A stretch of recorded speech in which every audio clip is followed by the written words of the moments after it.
Olá Floripa, olá Brasil, olá mundo, eu estou aqui André Patunas e este é o programa Vida Inteligente, trazendo mais uma vez nosso querido amigo e irmão Jorge Antônio Ouro.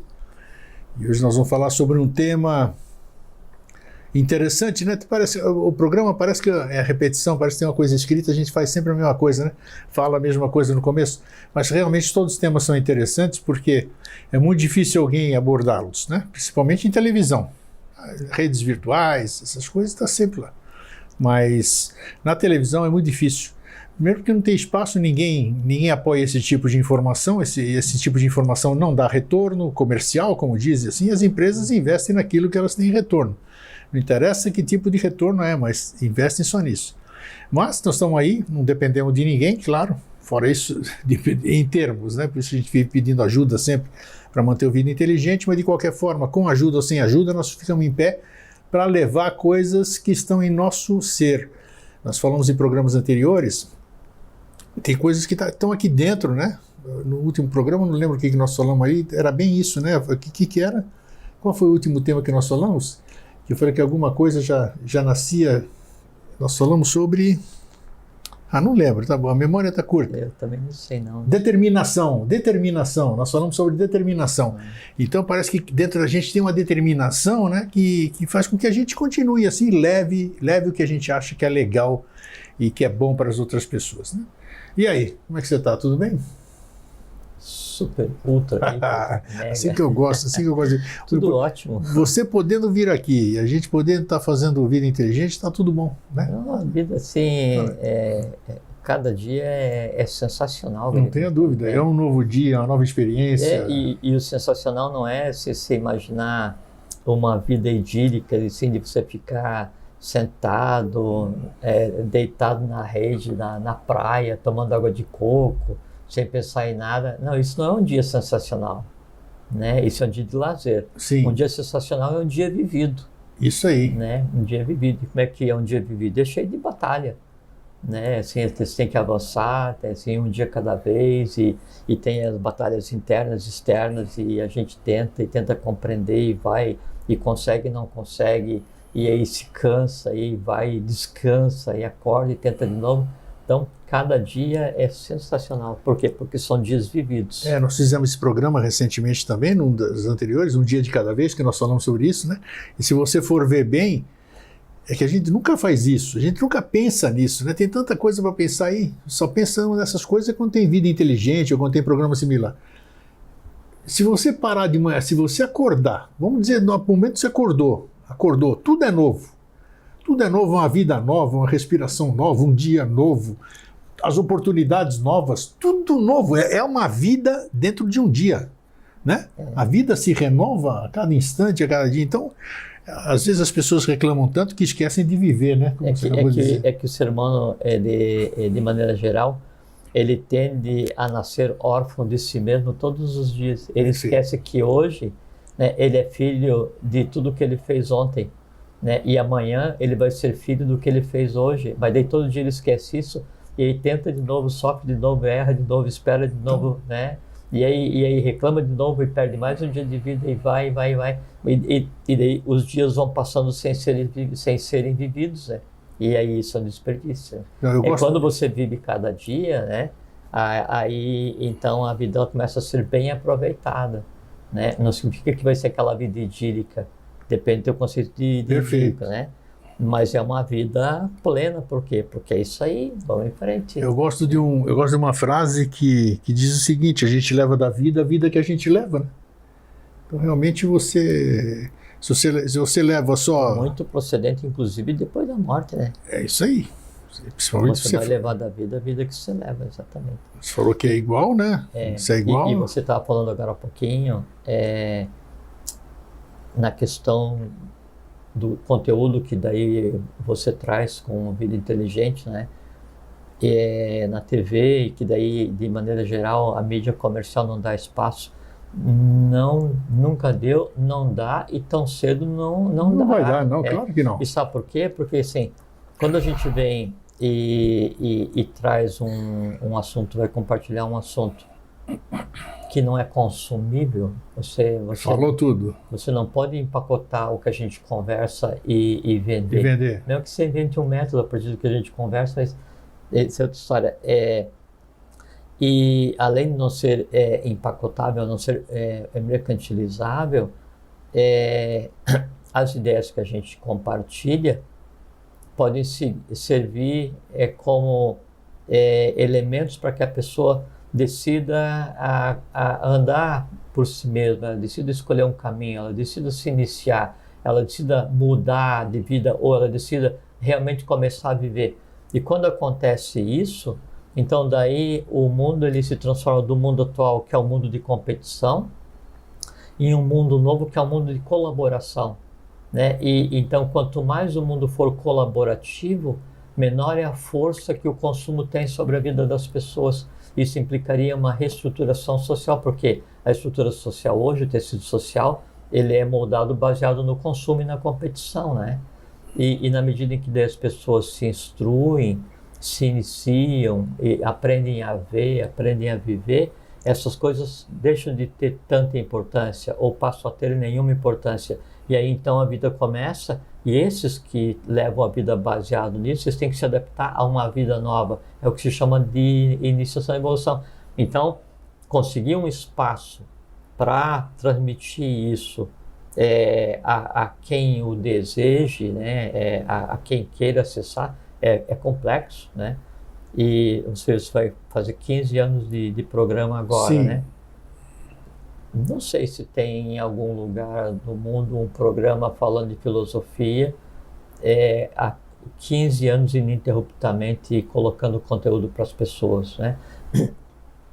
É um bom sinal, né? É um bom sinal que, assim, mesmo que isso não tenha transformado o mundo inteiro ainda, o que você faz e as outras iniciativas ao redor do mundo, das escolas, assim, ao menos o que está sendo falado está sendo materializado, está sendo plasmado, está sendo veiculado, verbalizado, que assim, essa discussão invisível, né? Esse mundo que não tem espaço no mundo material de hoje, ele arruma uma brecha e se transforma em verbo, em sendo verbalizado, em estando disponível para ser ouvido, e toda vez que ele é ouvido, ele é verbalizado novamente, né? Então isso aí vai abrindo cunhas, né? Vai abrindo brechas, né, nessa escuridão desse mundo material que a gente vive, desse materialismo, né, e é por essas brechas, por essas fendas, que a luz do sol vai entrar daí para todo mundo em determinado dia. E aí, gente, já que estamos no assunto, e o assunto de hoje eu ainda não declinei, mas é o que nós estamos falando também. Estamos falando de um assunto da eternidade. O tema de hoje é a eternidade. Nós vamos falar sobre a eternidade. Mas o Vida Inteligente, inclusive, o meu filho me chamou a atenção, o Fernando Pitti, que todos conhecem aí, né, que cuida da página no YouTube, ele disse que, porque os nomes dos nossos programas, os nomes que eu intuo, que me vêm por intuição, não são nomes comerciais também, você já percebeu isso, né? Então quando você faz a busca... São nomes honestos. Exato, ele falou tudo, são nomes honestos. Então, quando a pessoa faz a busca, só eles acabam achando em função do nome que está lá. E eu sei que tem agora, se alguém que estiver nos ouvindo aí, é especialista nisso agora, e quiser se propor ajudar, colocar o que chamo de tag, né? Tag, o que é isso? São palavras-chave, né? Que você... Tag ou meta-tag, mas isso aí já tem já... Não, mas no Vida Inteligente não tem nenhum. Ah, não. Não tem nada, só tem o título e a gente não põe mais nada. Isso é comum quando você programa o site, daí no próprio código de linguagem, você coloca tag e meta-tag e fica como se fosse alias, como se fossem apelidos do... Isso, alguém pesquisa alguma coisa e direciona para lá. Vai pesquisar alma, né? E o vídeo, daí o assunto é morte, mas ele fala sobre alma. Quando ele pesquisa alma, o vídeo sobre morte vai ser exibido. Sim, mas é que você deu um comando antes, né? Para ficar isso aqui. Eu não sei como é que faz no YouTube. Mas tem ali, tem um quadradinho lá que eu nunca usei isso aí. Até aí pode, aí tem que fazer... tem um trabalho que vai demandar um certo trabalho, né? Que Nossa. Você tem que pegar vídeo a vídeo e inserir várias tags que seriam os apelidos pelos quais ele é localizado no mecanismo de busca do Google. É isso. Então, se alguém tiver paciência, se alguém tiver afim, quem sabe, a nos ajudar nesse aspecto, a gente poder propagar mais para as pessoas. Então é isso. Então, falando do tema de hoje, eternidade, né? Eu li antes, quando as coisas vêm para a gente falar, E aí eu fui pesquisar para fazer a chamada que vocês receberam sobre o Vida Inteligente, e eu achei interessante um aspecto que eu descobri lá numa leitura que eu fiz, que a eternidade é o agora, né? Eu nunca tinha pensado nisso, rapaz. Mas, sabe, eu falei, putz, eu nunca pensei nesse negócio. Isso é eterno, aqui, ó. A eternidade são só vários agora. Né? Então, pô, eu achei muito interessante. O próprio conceito de tempo é assim, né? O tempo tem dois aspectos, né? Tem o tempo que é a expansão da consciência na matéria, e tem o outro tempo que é nesse instante. É exatamente agora. E daqui a pouquinho é um novo tempo. Um novo tempo. Daqui a pouquinho é um novo tempo. O conceito é o mesmo. Então, mas aqui, hoje nós estamos presos, né, por essa palavra e muitas questões, né, eternidade, né? Nos vendem eternidade através de certos comportamentos que a gente tem que ter para conquistar a eternidade, patati patatá, que todos vocês conhecem, alguns estão ainda bem enraizados, bem presos nisso, e é alguma coisa que nos promete. Você já falou aqui nesse programa, nós já falamos sobre isso, você falou sobre a imortalidade, outra coisa que as pessoas buscam, né? Imortalidade, eternidade, mas as pessoas buscam, na verdade, isso para usufruir, né? Para usufruir, porque eu já disse aqui, que adianta eu ser imortal se você vai embora, se minha família vai embora, se meus parentes vão embora, se meus amigos vão embora, o que adianta eu ser imortal? Você vai conseguir novos amigos, conversa fiada. Então você tem que ser imortal e viver eternamente, desde que todo mundo seja imortal e que viva eternamente, e que esse eterno, esse desejo de viver eternamente é para fazer alguma coisa, sei lá, útil, né? Cada cabeça é uma sentença. Mas disserta aí, Jorge. É interessante esse... Tem muitos aspectos interessantes. Ou se não tem? Você vê que assim, primeiro, eternidade, da eternitas, é a qualidade daquilo que não tem princípio nem fim. Isso. Se a gente for analisar de uma forma purista, então o que é eternidade, o próprio conceito de eternidade deixa de existir, porque ele se aplica somente a uma coisa. Qual é a coisa que não tem princípio nem fim? Aí é o próprio eterno, é o criador do processo inteiro, porque inclusive os deuses têm início e fim, né? As hierarquias evolucionais, todas elas têm início e fim, todos os seres têm início e fim, todos os sistemas solares têm início e fim, galáxia, universo, tudo tem início e fim. Então nada disso é eterno. A única coisa que é eterna nesse conceito é a origem do processo. Qual é a origem do processo? Aí é o todo, ou Deus, ou manifestado, ou o grande arquiteto do universo, ou Brahma, ou não interessa que nome cada segmento humano vai dar, mas é aquilo, né, aquilo que não tem nome, né, que ele pré-existe a existência, e ele existe quando a própria existência deixa de existir. Então esse é o único ponto onde se pode aplicar o conceito puro de eternidade, que é aquilo que não tem nem princípio nem fim. E não é aquilo que fala assim, não tem nem princípio nem fim de dias. Aí já está falando de uma coisa material. Isso. Né? Não tem princípio nem fim de existência. Aí sim, daí é a coisa. Agora, do ponto de vista humano, né, a eternidade é uma coisa muito interessante, porque todo mundo deseja, né? Todo mundo busca. Então, assim, todas as tradições... a luta é para que daí você vá para um lugar onde você permaneça vivo. Então, desde o Valhalla até o céu, então se luta e se pratica o bem, né, por ser bom ou por ter medo, né, para ganhar alguma coisa, ou por ter consciência, ou porque é ameaçado, né, ou porque é livre, ou porque é subjugado, né, e vai se praticar um bem, ou aquilo que você entende como bem, para ter uma recompensa. Essa recompensa é a eternidade. Você vai viver para sempre no lugar aprazível, né, do lado do teu Deus de preferência. Não é? Se você pega assim, a tradição egípcia da mumificação, que já é uma degradação do conhecimento original, que originalmente não era assim, né? o próprio processo de mumificação para preservar o corpo, porque daí a alma depois vai voltar e vai reutilizar o corpo, não sei o que e tal, e aquela preocupação da alma, de quando enterra levar as coisas, porque daí ia ser pesado e tinha um tributo a ser pago para pesar a alma. Interessante, e era uma civilização avançadíssima, hein? Ultra. Né? Então, e como é que pensava dessa forma? É porque daí, quando a gente pensa em uma civilização avançada, em qualquer civilização avançada que já existiu, que existe, que existirá, ainda assim vai existir graduações de interpretação das coisas, né? E o Egito que nos chega, né, já é o Egito pós-queda Atlante. Tá. O Egito Atlante tem razão. Do ponto de vista profano, ele é desconhecido. Ele é conhecido do ponto de vista esotérico, do ponto de vista de mistério. Então aí se tem acesso às coisas ou como é que era, que é a própria tradição que é passada, né, e se mantém até hoje nas escolas. Então,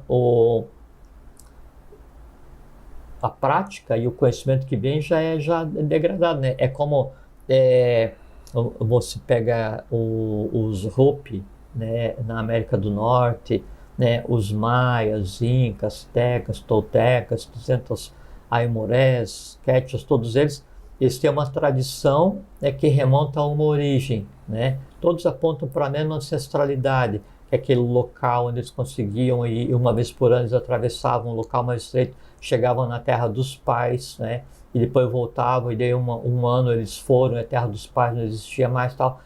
E aí as civilizações que a gente tem hoje como avançada, então você pega a civilização maia, a civilização inca, né?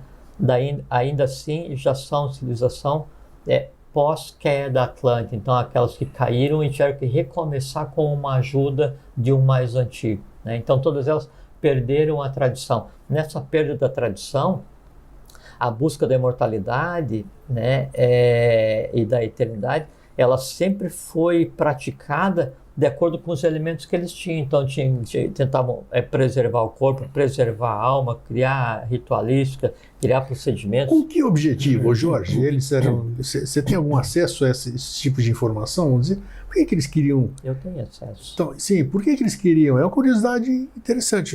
Pergunta a todo mundo. Por que ser imortal? Por que ser eterno? Para quê?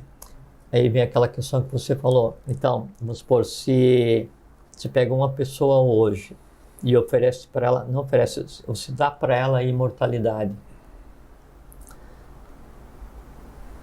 Com quase toda certeza, não vou dizer com certeza, com quase toda certeza, ou muito provavelmente, esse presente vai se transformar em um martírio. Por quê? Não tenha dúvida. Porque essa questão, dúvida. Ele vai ver crescerem, né? Crescerem e desaparecerem filhos, netos, bisnetos, trinetos, tataranetos e a nação muda, e aí afunda a nação, e sobe a nação, e vem guerra e passa guerra, e ele ali vivo, e vivo, e vivo, e aí a única coisa que sobra é tentar atender os desejos, só que daí, ao longo do tempo, os próprios desejos vão tomar uma tônica nova, né? E não são mais tão simples de serem atendidos, até porque o desejo sabe, e o desejo vai estar de mão com a experiência da sua satisfação anterior, onde ele desejou tanto uma coisa e aquela coisa era perene, e quando a perenidade aconteceu, o sofrimento que veio depois pela ausência não compensou o período em que tinha. Então aquele próprio desejo ele começa a ser sufocado e a vida passa a ser só uma série de medos. Por quê? Porque não está preparado para o conceito de imortalidade, não é nem eternidade, é para imortalidade. A imortalidade ela só tem sentido caso você tenha um estado de consciência tal que lhe permita viver a imortalidade. Porque se você pensar em viver a imortalidade do ponto de vista humano, seria muito mais próximo do conceito de inferno do que aquele que as religiões pregam. Sim. Então, e eles pensavam, eles tinham esse pensamento? Não, é que tradicionalmente, e aí vem a questão da tradição esotérica de todos os povos, né? A tradição esotérica de todos os povos sempre vai se aproximar de um relato divino.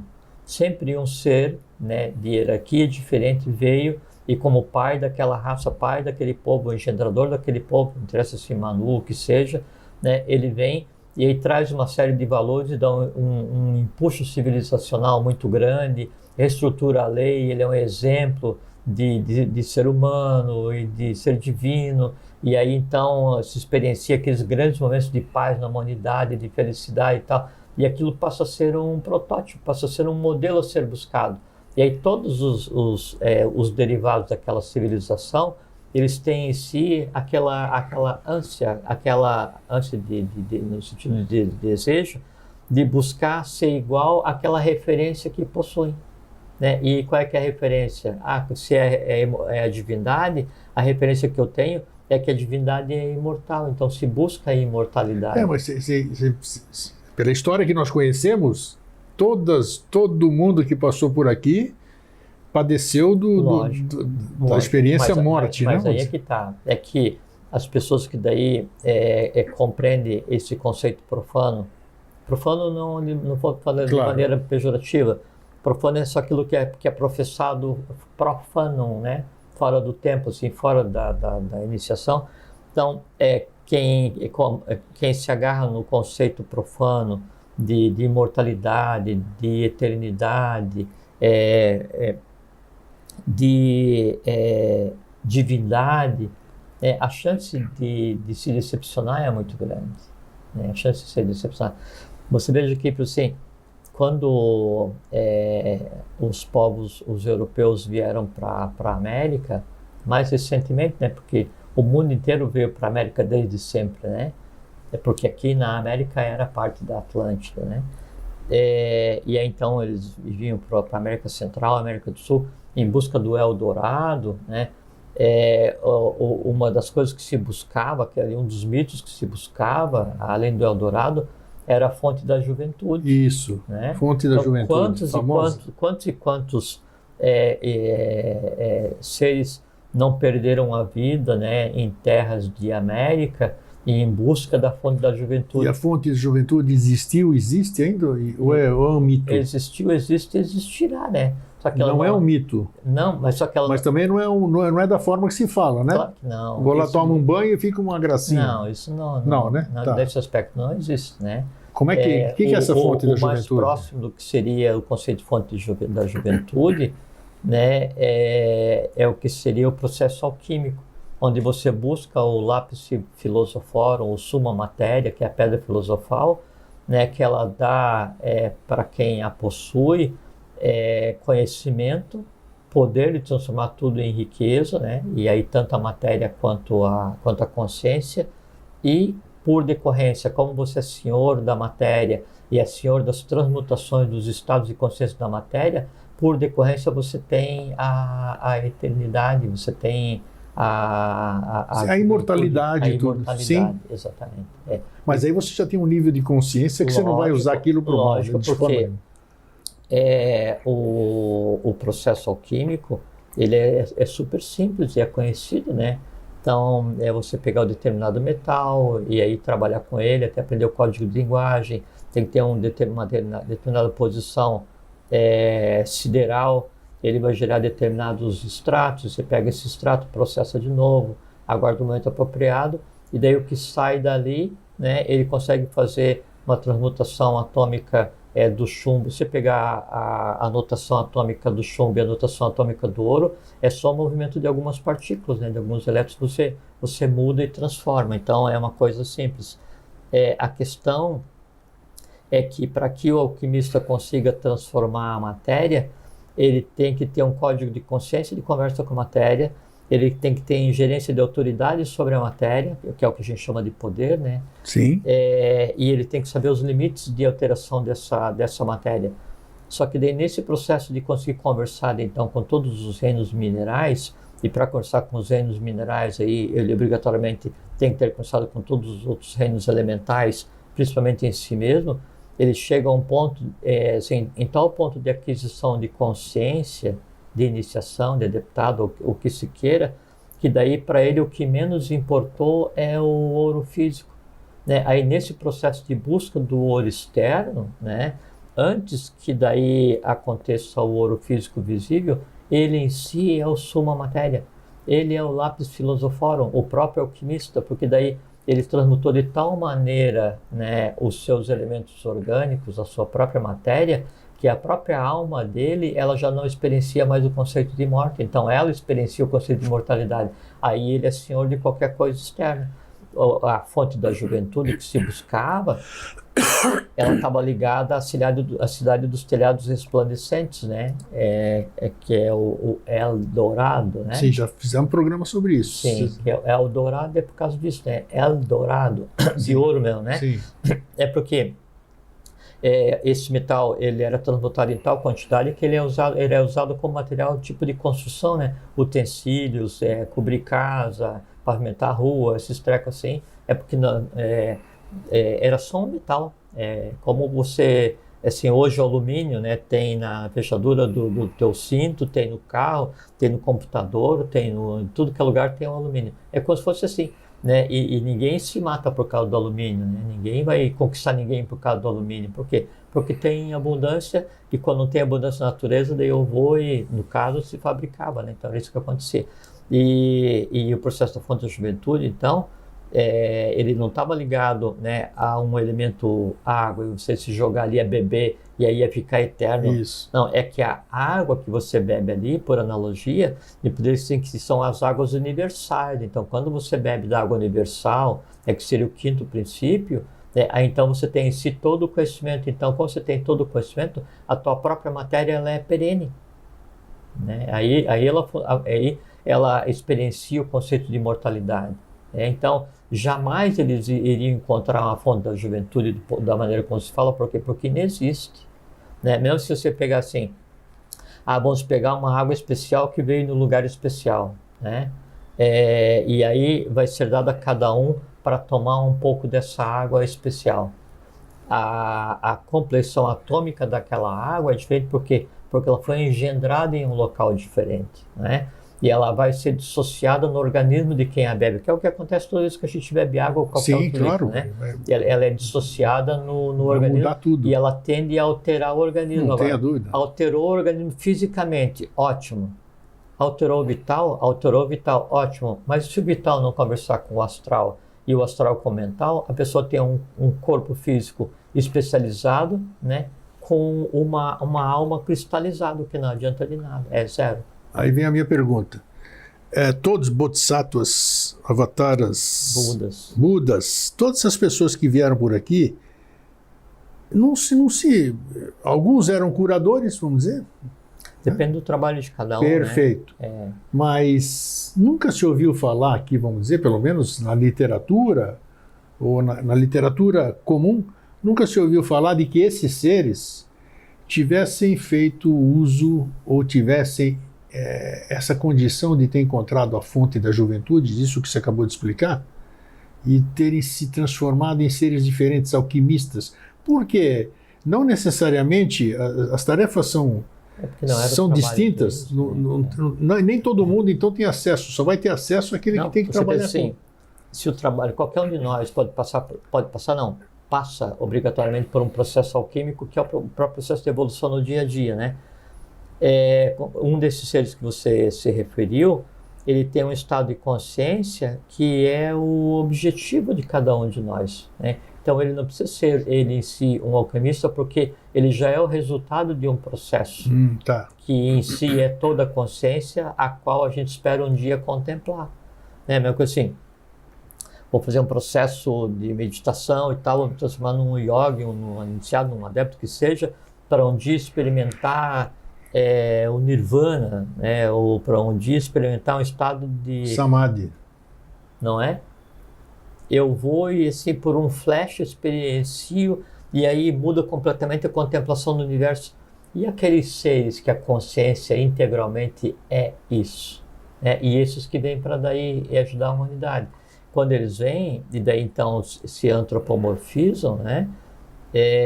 Eles não precisam experienciar a questão da eternidade, e não importa se vive 10, 20, 50, 80 anos, 100 ou 200, né, porque uma vez estando fora desse ciclo de renascimento e morte, uma vez estando senhor do princípio da imortalidade, ou contendo em si a própria consciência da eternidade, o número de vezes que vai existir, o tempo de existência, está ligado diretamente ao trabalho que tem que ser feito, só isso. Mas Não muda nada. Às vezes o próprio corpo preservado vem, desce, é restaurado, sobe, essas coisas assim. Isso, olha quanta coisa vai puxando aqui, né? Você está falando isso aqui, você já falou aqui, e me desminta se eu falar errado aqui, por exemplo, a gente vive ou reencarna, não sei o que, 777 vezes, mais ou menos isso.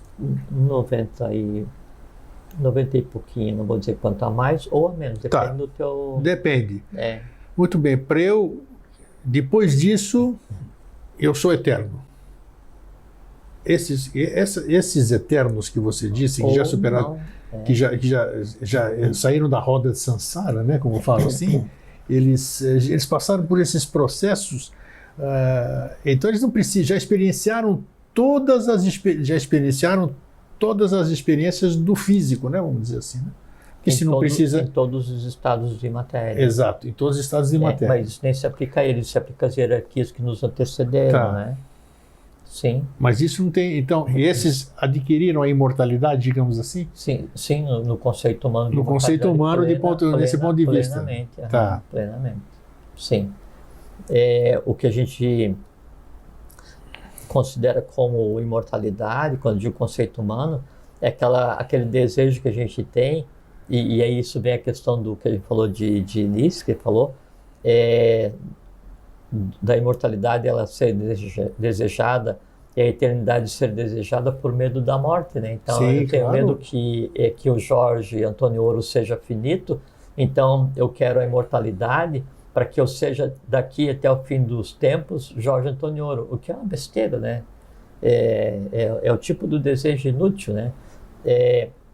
Então daí esse medo de que a persona venha a desaparecer é que motiva, o que leva a busca da imortalidade, a busca da eternidade, a busca da perenidade, e por trás disso está só o medo. Quando alguma coisa que você vai fazer, assim, o que te move é o medo, pode esquecer que você não vai para lugar nenhum. Não. É a mesma coisa assim, isso é verdade. Você vai estar em um processo alquímico, né? E você vai estar lidando com a essência do ouro, da prata, e cada metal corresponde a um planeta, uma força cósmica, uma porção de coisa. E aí você não tem como fingir para aquele processo que você é bom, né? Se você ainda não está pronto para aquilo, você não tem código de linguagem, porque só quem não vê o outro, né, somos nós mesmos. Então, assim, eu não, vamos supor que eu não, eu não vejo o outro, né? Mas daí isso é uma limitação do estado humano em que a gente se encontra, porque a gente ainda está desenvolvendo todos os sentidos, né? E também para permeabilidade, uma porção de coisas.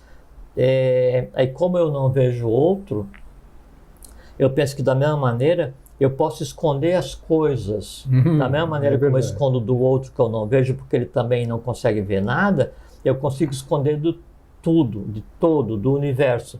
Não, tremenda mentira. Não, tudo que eu faço, ele está na vitrine para todos, para todo o universo, né? Menos para os seres humanos que ainda dependem dos 5 sentidos. Então, só quem não nos vê somos nós. Tudo o resto nos vê translucidamente a cada segundo. Então, não tem como eu ir fraudar um processo, né? Então, você vai em um processo de iniciação, vai fazer uma atividade templária, uma ritualística, que nome se queira dar, depende da religião de cada um, ou da ordem de cada um, ou da escola de cada um. Você vai fazer uma atividade templária.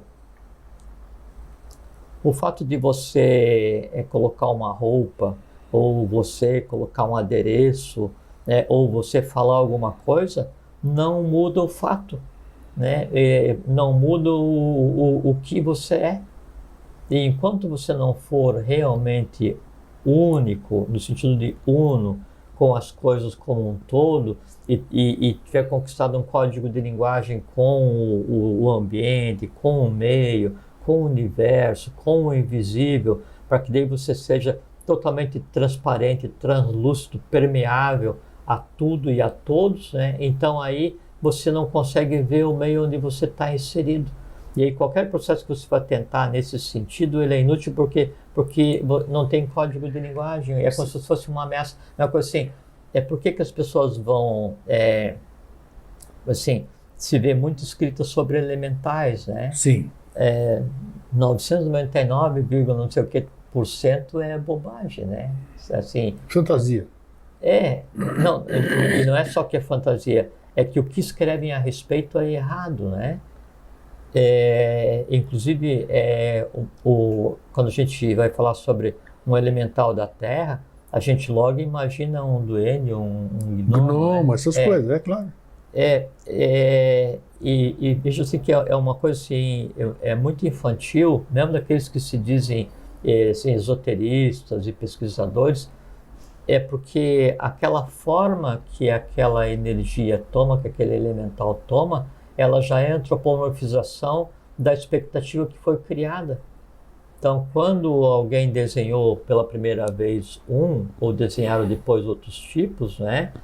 Ele desenhou aquilo que ele esperava, ele antropomorfizou aquele elemental, né? E aí então se vai para a floresta, né, esperando ver um elemental caminhando assim na tua frente na grama, pendurado na árvore, como se fosse um macaco, não vai existir, né? Os elementais, eles são assim, como se fosse o espírito da planta, o espírito da terra, né? E então, algumas vezes eu já te mostrei fotografia, né?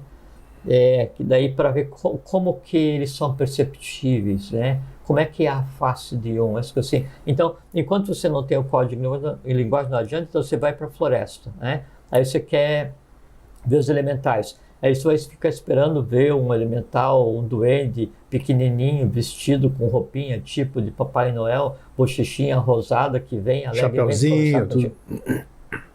Se aparecer para você, foi você que engendrou, né? De elemental não tem nada. Daí há um código de linguagem, há as formas, há o som, que daí então você realmente estabelece um canal de comunicação, mas aí há que ter uma razão para isso, né? Há que ter uma razão.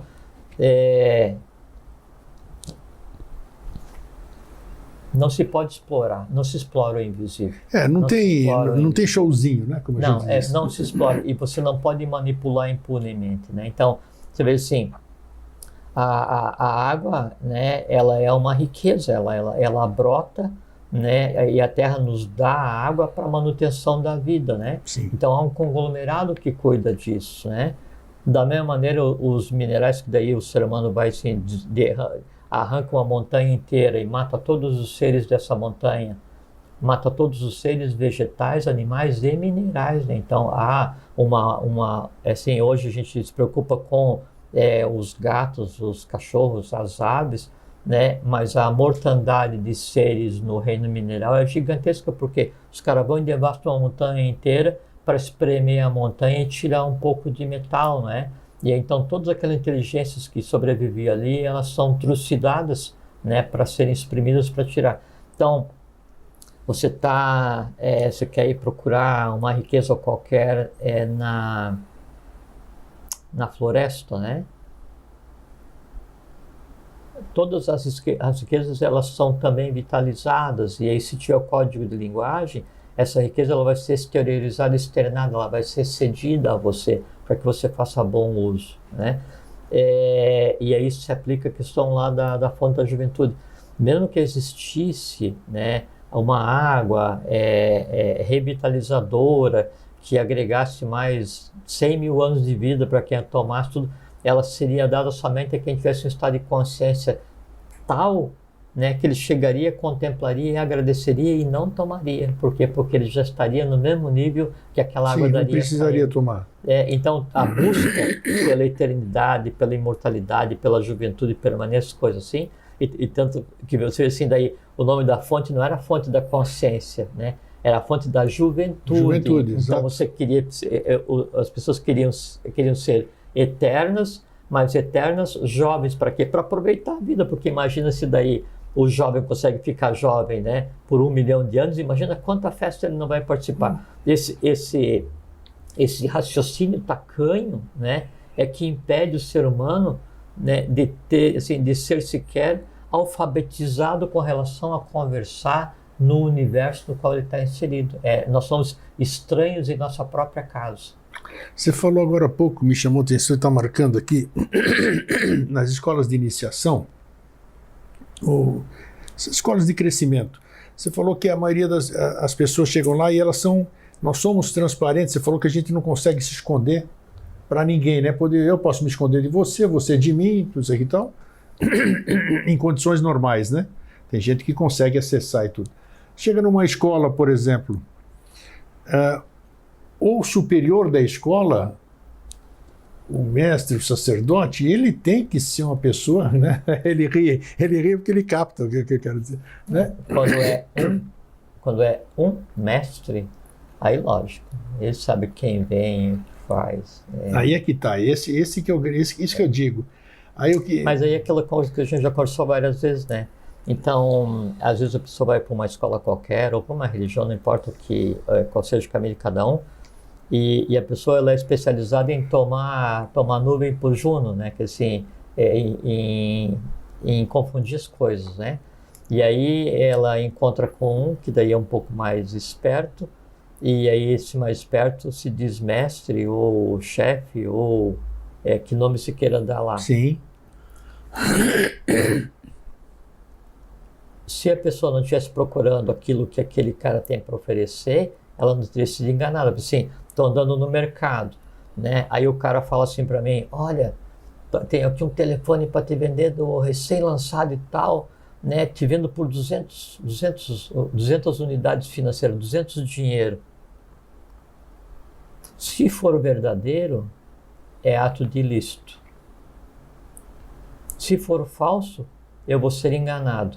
Mas se eu vou comprar o falso pensando que era verdadeiro e depois eu vou ser enganado, é que a minha desonestidade ela era de tal forma que fez com que aquilo que o cara ofereceu me fizesse pensar a respeito e eu fosse tentado a comprar sabendo que era ilícito. Né? E depois eu reclamo porque o cara me enganou. Não, ele não enganou você, ele enganou um desonesto. Só que daí ele é um desonesto esperto. Você é um desonesto pouco esperto. Por quê? Porque você foi enganado por aquele. Entende? Então, sempre essa proporção, ela vale para aquele caminho que a gente escolhe. Aí chega, pô, mas o cara me enganou porque daí ele só queria pegar o meu dinheiro, não sei o que e tal. Eu vou processar para fazer com que devolva o dinheiro que eu dei porque ele tomou meu carro, não sei o que e tal. Tá, mas é o seguinte, mas como é que você foi parar lá ao alcance da mão dessa pessoa? Como é que você foi parar nessa religião, nessa escola, nessa filosofia, nesse grupo, naquele... O que te move? O que tinha em você? Qual era o caminho mais fácil que você queria para chegar rapidamente, né, a ponto de estar com o ouvido aberto para quem te ofereceu um caminho rápido que não existe? E não existe atalho. Na iniciação de verdade, exato, é isso que eu ia te falar. O caminho para a imortalidade não tem atalho. O caminho para a compreensão não tem atalho. A iniciação não tem atalho. O adeptado não tem atalho. A vida não tem atalho. Né? Se você vai tomar atalho, né, é porque daí você está suscetível a quem te ofereceu fumaça, né, vendedor de fumaça. Aí fazer o quê? A culpa é dele que te ofereceu? Não. A culpa é de você porque ele não te levou de arrasto lá para dentro. Você está passando por assim, opa, uma boa oportunidade. Tem que agradecer porque, no caso desse telefone, e você foi enganado, tem que agradecer porque ele deu oportunidade para você perceber que você, na verdade, não é tão honesto quanto você pensa que é. Porque você ia comprar um treco que valia tantos mil dinheiros, você ia comprar por 2%, 5% do que vale, sabendo que ele tinha sido subtraído de alguém que está... Não é? Então, sempre... o caminho está relacionado ao peregrino da mesma forma que o peregrino está relacionado ao caminho. Por quê? Porque ninguém anda em um caminho que não deseja. Se tem um caminho que é muito ruim e ninguém vai passar por aquele caminho, a floresta toma conta, aquele caminho deixa de existir. Aí as religiões morrem assim, as línguas morrem assim, as nações morrem assim, quando ninguém vitaliza, ninguém cruza, ninguém se importa. Você pega uma tradição oral, uma história antiga, se ela não for perpetuada na escrita, ou se ela não for perpetuada oralmente pelos trovadores, né? Antigamente a iniciação era através dos trovadores, ela morre por quê? Porque ela não é vitalizada. Por isso que se busca a imortalidade. Então se fala assim hoje, o imortal da Academia de Letras, né? Por que se chama de imortal, se nomeia dessa maneira? Ou então, assim, pega Beethoven. Beethoven é um imortal da música, né? Pega Einstein. Einstein é um imortal da ciência. Pega Platão. Platão é um imortal da filosofia, né? Por que se chama, se atribui para esses... não dá para chamá-los de imortais, para esses seres humanos, por que se atribui o título de imortal? Por quê? Deixaram um legado... Todas as vezes. Porque quando ele viveu, ele construiu uma alma. E nessa alma dele é que está aquilo que ele engendrou, que ele pariu. Onde é que está a Nona Sinfonia? Na alma de Beethoven. Né? Onde é que está a descrição da República, né, de Platão? Na alma de Platão. Né? Onde é que está a música de Wagner? Na alma de Wagner. Né? Quando alguém vai ler aquele escrito, compreender ou pensar a respeito daquele escrito, quando vai ouvir a música e compreende aquela música, toda vez que ele faz isso, ele está vitalizando a alma. Então, por isso é imortal, porque realmente a alma deles, enquanto alma, adquire imortalidade. Enquanto consciência não, mas eles nem precisavam, porque já era uma consciência diferente. Entende? Então, enquanto eu não tenho um código de linguagem adequado para compreender o processo, eu sou refém dos processos. E aí eu fico buscando juventude. Exato. A mesma coisa se aplica com relação à saúde, né? Uma ausência temporária de um estado harmônico de equilíbrio é o que a gente chama de doença. Um estado harmônico de equilíbrio é o que a gente chama de saúde. Saúde é deixar que as coisas funcionem como elas são, por assim.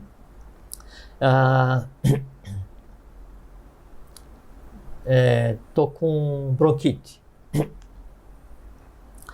e vou tomar um chazinho para melhorar da bronquite.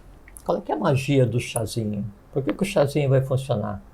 É porque a inteligência daquela planta, ela faz parte da inteligência do teu pulmão. E a bronquite é uma doença respiratória, é uma perda temporária da inteligência de determinada parte ou função do pulmão. Quando eu pego aquela inteligência ainda fresquinha, pura, externa, e misturo com aquela mesma inteligência que está dentro do meu sistema, ela tende a restabelecer, assim que funcionam as coisas. Né? Pode... Interessante, pelo que você está falando, e é interessante a gente chamar a atenção, você está sendo feliz em mostrar a imortalidade e mostrar que nós pensamos em imortalidade a nível de vida, né? Quero viver... A nível de persona. E ela é... o Jorge quer ficar Jorge até que o universo acabe, porque é uma bobagem, né?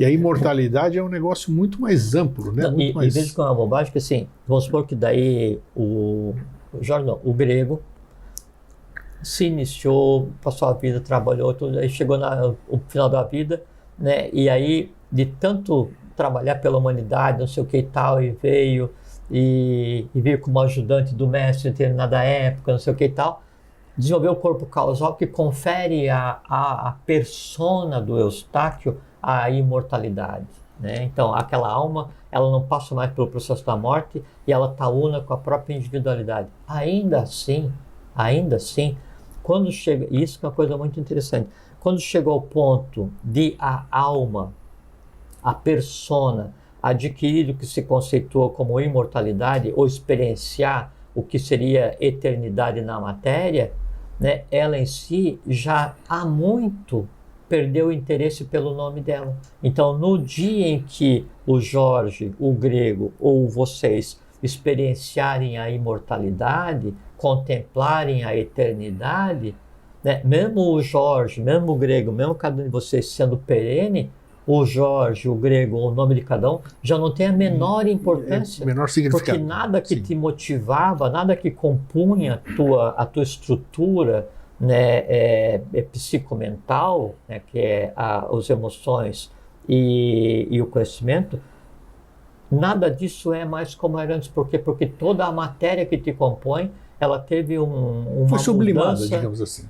Perfeitamente. Uma mudança de estado de consciência, que é sublimação, que é a abertura daqueles canais que separam um plano do outro e uma transformação da matéria. Daí vai chegar um ponto em que, assim, daí o adepto iniciado, ele é perene enquanto persona, né? Mas daí aquilo tem tão pouca importância que daí ele some do cenário humano e volta, E ele sabe que daí ele era Eustáquio, mas ele volta como José, volta como Antônio, volta como Luiz, volta como Ana, né? E vem, vai, trabalha, vai. Entende? Porque há um processo assim, de desapego com relação aos liames, né, que nos mantém enterrados na matéria, e que impede que a gente olhe para compreender como o mundo acontece. Quando esse processo acontece, né, aí então a gente não precisa mais nem compreender o que é eternidade, não precisa compreender o que é longevidade, porque a gente está disperso nesse próprio plano, nessa própria realidade. Tem muita coisa para a gente, tem muita coisa que, como é que se diz? Ainda muita coisa precisa se espiritualizar e muita outra coisa precisa se materializar. Perfeitamente, né? Porque se não houver a materialização do espírito, se não houver a espiritualização da matéria, a iniciação não acontece. Eis a questão. E então, assim, é por isso que a gente, várias vezes conversou, não adianta eu pegar hoje, me afastar da humanidade como um todo, largar, não conversar com mais ninguém, né? E aí ir numa caverna e achar que eu vou ter que esperar ficar pronto para um dia vir transformar a humanidade. Não vai acontecer. Não. O oposto também não acontece. Então, hoje, a evolução, ela se faz em conjunto. Ninguém fica para trás, né? Porque não há mais meio termo. A humanidade tem que passar por um novo ciclo, né? Se tiver um no ciclo passado, a humanidade não passou. Não passa, e a humanidade exatamente. inteira, menos um, espera que aquele um tome consciência. Porque a gente tem que ter hoje muita paciência para que a coisa aconteça, né? E aí essa compreensão do que é verdadeiramente a eternidade, do que é a imortalidade, do que é a perenidade, do que é a consciência, do que é a persona, como é que você se relaciona com o meio, como é que você interage, como é que você se apropria do meio, essas coisas assim, ela tem que ser adquirida. Ela tem que ser adquirida. Tipo assim, quando eu vou e danifico o meio, através de um pensamento, de uma emoção, de um instinto, de um ato, de uma palavra, alguma coisa assim, né, eu estou ofendendo parte de mim mesmo. Por quê? Porque eu estou disperso no meio. Né? A gente conversou várias vezes, né? Assim, é como um conjunto de peixes em um aquário, né? E aí um peixinho daí tem antipatia pelo outro que vive lá no cantinho, mas não se mistura. E aí esse peixinho que é mais assim entusiasmado, né, ele vai e joga vinagre na água, né, lá perto do peixinho que está isolado, para prejudicar ele. Só que é o seguinte, o aquário é um só, né, e aí pode até matar aquele peixinho que está isolado, mas na hora que ele for morrer no estertor lá, ele vai se chacoalhar e aquele vinagre vai espalhar no aquário. Né? Aí o peixinho entusiasmado, antipático, ignorante, assim, puxa vida, na verdade eu não matei ele, né, eu me matei.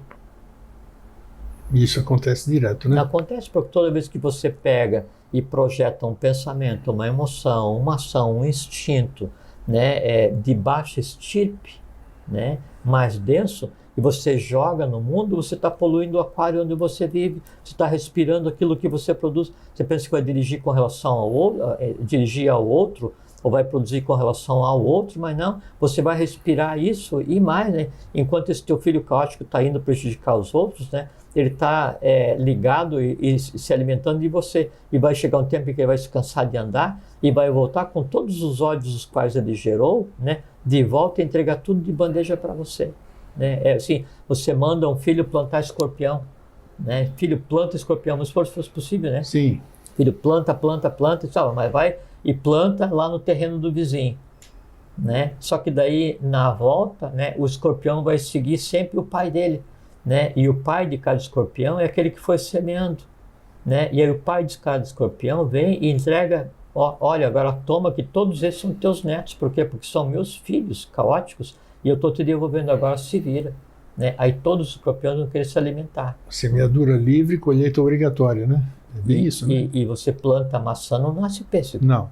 Né? Então, esse que seria o aspecto interessante de se compreender com relação à eternidade.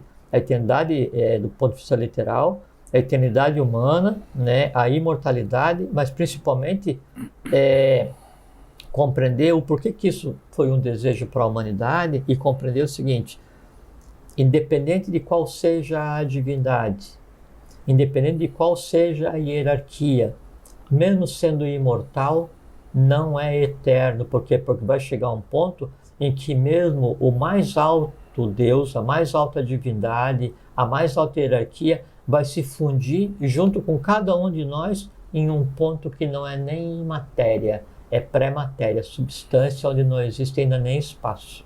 Então, para que ser desse jeito? Sim, mas precisa ter um mínimo de consciência, né? Como a gente falou. Tem que levar a vida pacificamente. Opa, estamos bem, Sim, estamos. começamos 114, estamos 110, né?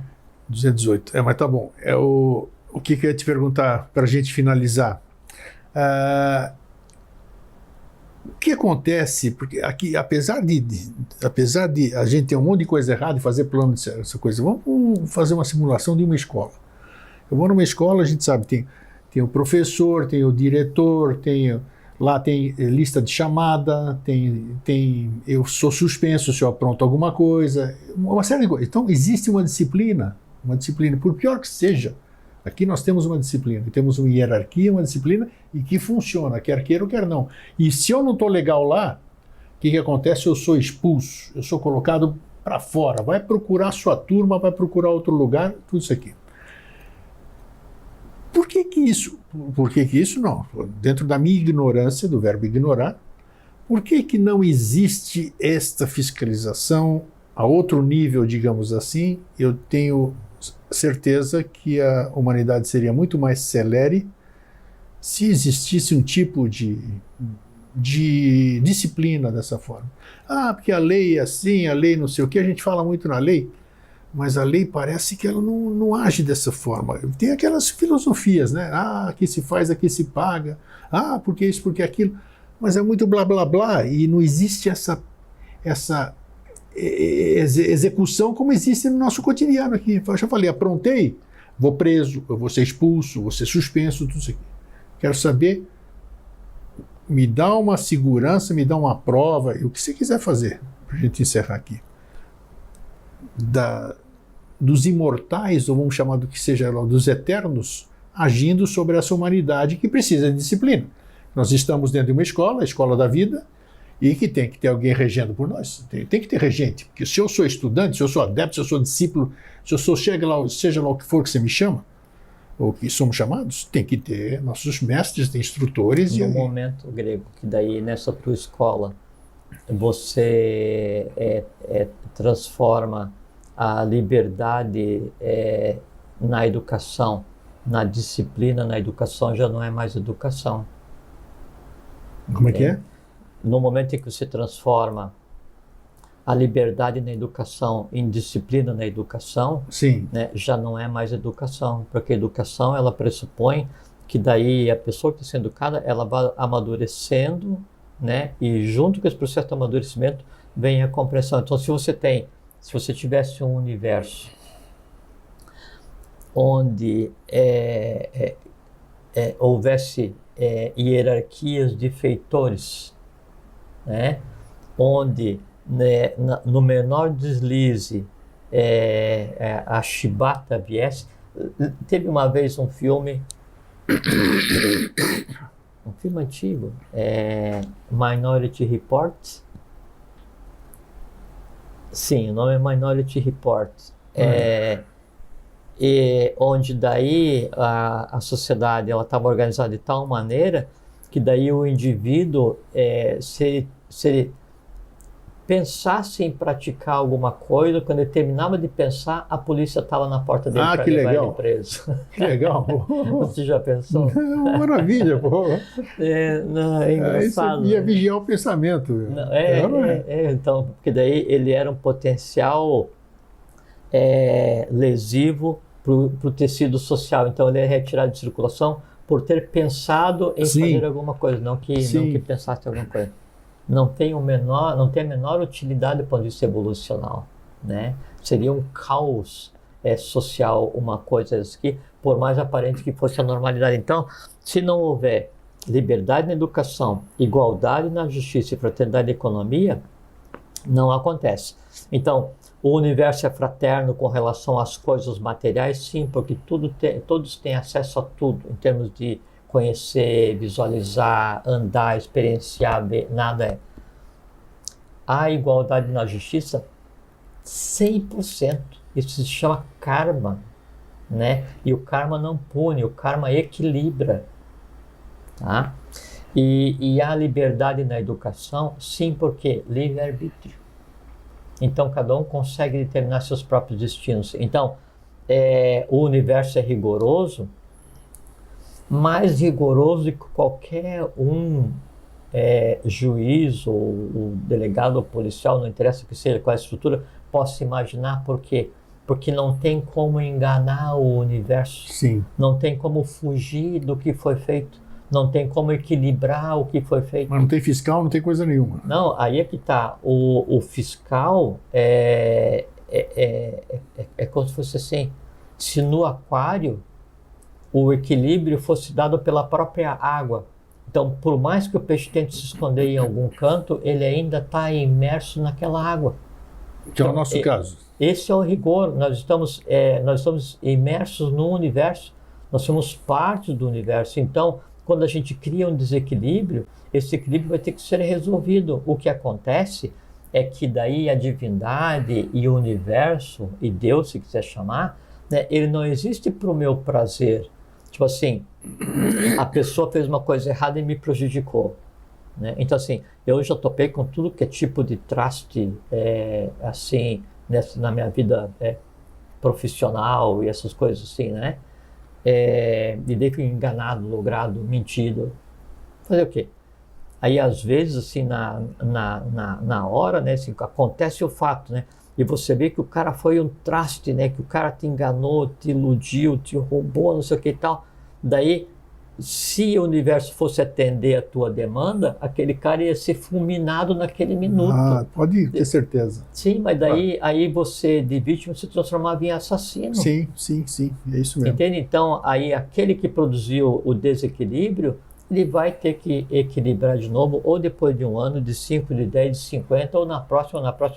Então, o universo não existe para nos dar prazer às nossas vinganças. Tem razão.